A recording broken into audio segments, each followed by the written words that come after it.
ಸುತ್ತಲೂ ಹಸಿರು, ತಂಪಾದ ಗಾಳಿ, ಪ್ರಕೃತಿಯ ಮೌನ. ಇವುಗಳ ಮಧ್ಯೆ ಮುದ್ದಾಗಿ ಕುಳಿತು ಭಕ್ತರ ಸಂಕಷ್ಟವನ್ನು ದೂರ ಮಾಡುತ್ತಿರುವ ನಮ್ಮ ಗಣಪ, ನಮ್ಮ ಮುದ್ದು ಗಂಟೆ ಗಣಪ. ಈ ನಮ್ಮ ಗಣಪ ನೆಲೆ ನಿಂತಿರೋದು ಉತ್ತರ ಕನ್ನಡ ಜಿಲ್ಲೆಯ ಯಲ್ಲಾಪುರದಿಂದ 14 ಕಿಲೋಮೀಟರ್ ದೂರದ ಚಂದ್ಗುಳಿಯಲ್ಲಿ ನೆಲೆಸಿದ್ದಾನೆ. ಗಂಟೆಯ ನಾದ, ಹೂವಿನ ಪರಿಮಳದಲ್ಲಿ ಪ್ರಾರ್ಥನೆ, ಪ್ರಕೃತಿಯೇ ಅಲಂಕಾರ. ಇಲ್ಲಿ ಮೊಳಗುವ ಪ್ರತಿಯೊಂದು ಗಂಟೆಯ ನಾದವು ಕೇವಲ ಶಬ್ದವಲ್ಲ, ನಿನ್ನ ಪ್ರಾರ್ಥನೆ ನನಗೆ ತಲುಪಿದೆ, ಚಿಂತೆ ಮಾಡಬೇಡ, ನಾನು ಇದ್ದೇನೆ ಎಂದು ಹೇಳುವ ಸೂಚನೆ. ಸುಮಾರು 700 ವರ್ಷಗಳ ಇತಿಹಾಸವನ್ನು ಒಳಗೊಂಡ ಈ ನಮ್ಮ ಗಣಪ ಗಂಟೆಗಳೆಂದರೆ ಬಲು ಪ್ರೀತಿ. ಭಕ್ತರು ತಮ್ಮ ಕೋರಿಕೆ ಫಲಿಸಿದ ಕೂಡಲೇ ಗಂಟೆಗಳನ್ನು ಅರ್ಪಿಸುವುದು ಇಲ್ಲಿಯ ವಾಡಿಕೆ. ಅಷ್ಟೇ ಅಲ್ಲದೆ ಈ ಒಂದು ದೇವಸ್ಥಾನದ ಮಹಿಮೆ ಏನಪ್ಪಾ ಅಂತ ಹೇಳಿದ್ರೆ, ದೇವರ ಬಳಿ ಪ್ರಶ್ನೆ ಕೇಳುವುದು. ನಿಮ್ಮ ಜೀವನದ ಎಷ್ಟೋ ಪ್ರಶ್ನೆಗಳಿಗೆ ಈ ನಮ್ಮ ಗಣಪ ಹೂಗಳ ಪ್ರಸಾದ ರೂಪದಲ್ಲಿ ಉತ್ತರವನ್ನ ನೀಡ್ತಾನೆ. ಬಿಳಿ ಹೂ ಬಂದರೆ ನಿಮ್ಮ ಕೆಲಸ ಸಫಲ, ಅದೇ ರೀತಿ ಕೆಂಪು ಹೂ ಬಂದರೆ ಕಾರ್ಯದಲ್ಲಿ ಸ್ವಲ್ಪ ವಿಘ್ನ. ಈ ವಿಘ್ನವನ್ನು ಸರಿಪಡಿಸಲು ನಮ್ಮ ಗಣೇಶನಲ್ಲಿ ಭಕ್ತಿಪೂರ್ವಕವಾಗಿ ಬೇಡಿಕೊಂಡರೆ ಕಾರ್ಯ ಪೂರ್ಣಗೊಂಡ ನಂತರ ಸನ್ನಿಧಿಗೆ ಬಂದು ಗಣಪತಿಗೆ ಗಂಟೆಯ ಸಮರ್ಪಣೆ, ಇಲ್ಲದಿದ್ದರೆ ಮೋದಕದ ಅರ್ಚನೆಯನ್ನ ಮಾಡಿಸ್ಬೇಕಾಗತ್ತೆ. ಸಂಕಷ್ಟಿಯನ್ನು ಹೊರತುಪಡಿಸಿ ಪ್ರತಿದಿನ 12:30 ಒಳಗೆ ದೇವರ ಬಳಿ ಪ್ರಶ್ನೆಯನ್ನ ಭಕ್ತರು ಕೇಳಬಹುದು. ಅದೇ ರೀತಿ ಮಧ್ಯಾಹ್ನ 1:30ಯಿಂದ 4 ಗಂಟೆಯವರೆಗೆ ಯಾವುದೇ ಹಣ್ಣು ಕಾಯಿ ಇತರ ಸೇವೆಗಳು ಇರುವುದಿಲ್ಲ.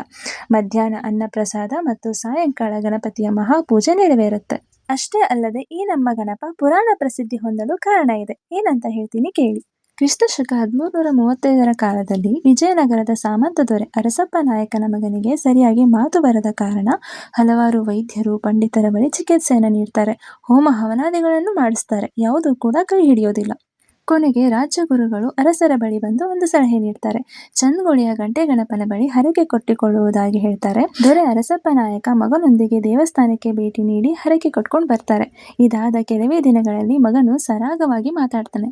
ಅಂದಿನಿಂದ ಇಲ್ಲಿಯವರೆಗೂ ಗಂಟೆಗಳು ಗಣಪತಿಗೆ ಹರಕೆಯ ರೂಪದಲ್ಲಿ ಬರ್ತಾ ಇವೆ. ಲಕ್ಷಾಂತರ ಗಂಟೆಗಳು ನಾವು ದೇವಸ್ಥಾನದ ಸುತ್ತಮುತ್ತಲೂ ಕಾಣಬಹುದು. ಇಲ್ಲಿ ಕಾಣುವ ಲಕ್ಷಾಂತರ ಗಂಟೆಗಳಲ್ಲಿ ಒಂದೊಂದು ಪ್ರಾರ್ಥನೆ ಇದೆ, ಒಂದೊಂದು ನಂಬಿಕೆಯ ಕಥೆ ಇದೆ. ಹಾಗಾಗಿ ಇಲ್ಲಿ ಮೊಳಗುವ ಗಂಟೆಯ ನಾದ ಕೇವಲ ಶಬ್ದವಲ್ಲ, ಸಾವಿರಾರು ಭಕ್ತರ ನಂಬಿಕೆಯ ಪ್ರತಿಧ್ವನಿ. ಇಂತಹ ಐತಿಹಾಸಿಕ ಹಿನ್ನೆಲೆ ಇರುವ ಈ ನಮ್ಮ ಮುದ್ದು ಗಣಪ ನಮ್ಮ ಊರಿನಲ್ಲಿ ನೆಲೆಸಿದ್ದು ನಮ್ಮ ಹೆಮ್ಮೆ. ಇಲ್ಲಿಯೇ ಹತ್ತಿರದಲ್ಲಿ ಮಾಗೋಡ್ ಫಾಲ್ಸ್, ಜನ್ಕಲ್ ಗುಡ್ಡ, ಕವಡಿಕೆರೆ ಎನ್ನುವಂತಹ ಪ್ರಸಿದ್ಧಿ ಹೊಂದಿರುವ ತಾಣಗಳನ್ನ ನೀವು ನೋಡಬಹುದು. ನೀವೇನಾದ್ರೂ ಈ ಸೈಡ್ ಟ್ರಿಪ್ ಪ್ಲಾನ್ ಮಾಡಿದ್ರೆ ತಪ್ಪದೆ ಬನ್ನಿ. ಇವಿಷ್ಟು ಪ್ಲೇಸ್ಗಳನ್ನ ಮಿಸ್ ಮಾಡದೆ ನೋಡಿ. ಹಾಗೆ ನಿಮ್ಮ ಫ್ಯಾಮಿಲಿ ಆ್ಯಂಡ್ ನಿಮ್ಮ ಫ್ರೆಂಡ್ಸ್ಗೂ ಶೇರ್ ಮಾಡಿ ಈ ವಿಡಿಯೋನ, ಅವರಿಗೂ ಹೆಲ್ಪ್ ಆಗಲಿ. ಈಗ ನಮ್ಮ ಮುಂದಿನ ಪಯಣ ಕವಡಿಕೆರೆ ಕಡೆಗೆ. ಕವಡಿಯ ನೀರಿನಿಂದ ವಿಶಾಲವಾಗಿ ಹಬ್ಬಿದ ಕೆರೆಯನ್ನ ಮುಂದಿನ ವಿಡಿಯೋದಲ್ಲಿ ತೋರಿಸ್ತೀನಿ. ಈ ವಿಡಿಯೋ ನಿಮ್ಗೆ ಏನಾದರೂ ಯೂಸ್ಫುಲ್ ಅನ್ಸಿದ್ರೆ ಲೈಕ್ ಮಾಡಿ. ನೀವೇನಾದರೂ ನಮ್ಮ ಗಣಪನ ದರ್ಶನ ಪಡೆದಿದ್ರೆ ಎಸ್ ಅಂತ ಕಮೆಂಟ್ ಮಾಡಿ. ಚಾನಲ್ಗೆ ಸಬ್ಸ್ಕ್ರೈಬ್ ಆಗೋದನ್ನ ಮಾತ್ರ ಮರಿಬೇಡಿ. ನಿಮ್ಮ ಫ್ಯಾಮಿಲಿ ಆ್ಯಂಡ್ ನಿಮ್ಮ ಫ್ರೆಂಡ್ಸ್ಗೂ ಶೇರ್ ಮಾಡಿ, ಅವ್ರಿಗೂ ಯೂಸ್ ಆಗಲಿ.